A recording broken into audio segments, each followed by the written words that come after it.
Assalamualaikum warahmatullahi wabarakatuh.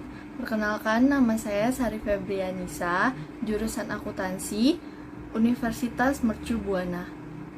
Di video kali ini, saya buat untuk memenuhi tugas besar mata kuliah Pendidikan Agama Islam dengan materi tentang kisah Nabi Musa alaihi salam. Kisah Nabi Musa alaihi salam.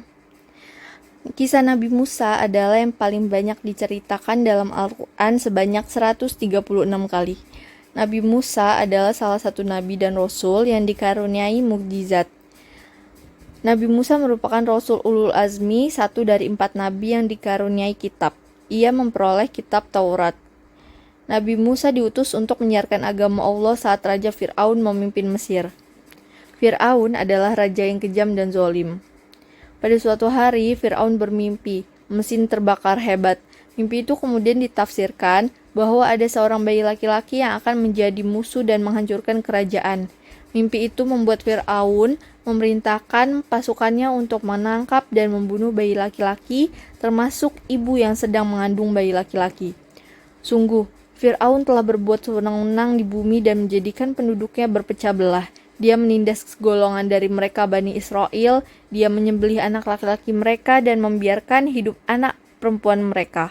Firman Allah dalam surat Al-Qasas ayat 4. Ibu Nabi Musa, Yukabat, merahasiakan kehamilannya dari prajurit kerajaan. Setelah melahirkan, Yukabat menyembunyikan Musa kecil di tempat-tempat yang tidak diketahui, hingga Allah memerintahkan Yukabat untuk menghanyutkan Musa ke sungai Nil.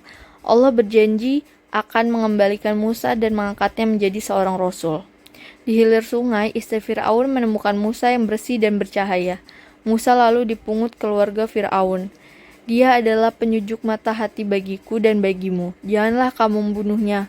Mudah-mudahan dia bermanfaat kepada kita atau kita ambil dia menjadi anak, kata istri Fir'aun.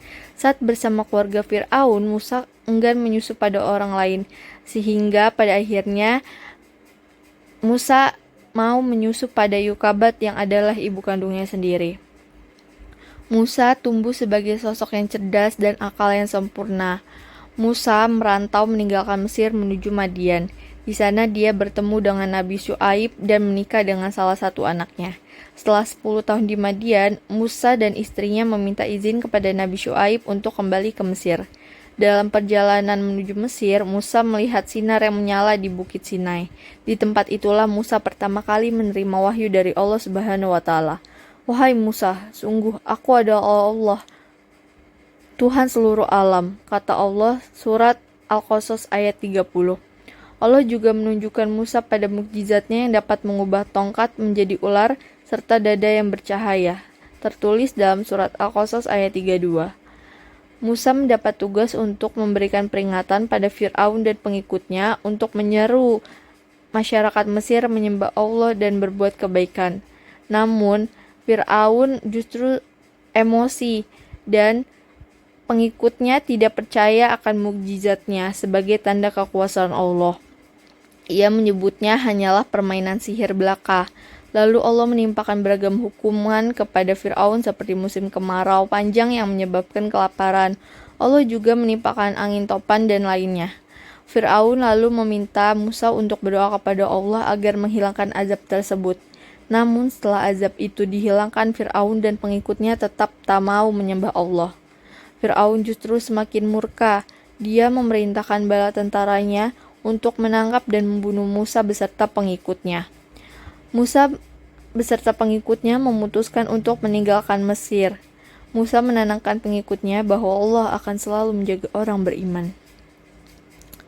Allah memerintahkan Musa untuk memukul tongkatnya ke air laut. Lalu tongkat itu membelah laut menjadi 2. Nabi Musa dan rombongannya melewati dasar laut yang kering. Lalu Fir'aun dan pengikutnya terus mengejar Musa. Saat tiba di daratan, Musa sedangkan Fir'aun masih di tengah lautan. Allah mengembalikan lautan seperti semula. Fir'aun dan prajuritnya tenggelam di dasar laut. Maka kami siksa dia, Fir'aun dan bala tentaranya. Lalu kami lemparkan mereka ke dalam laut. Maka perhatikanlah bagaimana kesudahan orang yang zalim. Firman Allah surat Al-Qasas ayat 40. Saat Firaun hampir tenggelam, dia sempat mengucapkan bahwa dia termasuk orang yang percaya pada Allah. Namun pengakuan di akhir ayat sudah tidak diterima oleh Allah. Allah lalu mengangkat jasad Firaun sebagai bukti kekuasaannya. Beberapa ahli menyebutkan jasad Firaun kini ada di museum di Mesir. Hikmah kisah Nabi Musa alaihissalam yang bisa kita pelajari adalah: 1. Nabi Musa adalah sosok yang berani melawan penguasa yang zalim dan bertindak sesuka hati. Nabi Musa berani mengatakan kebenaran. Musa tidak takut terhadap Firaun dan bala tentaranya.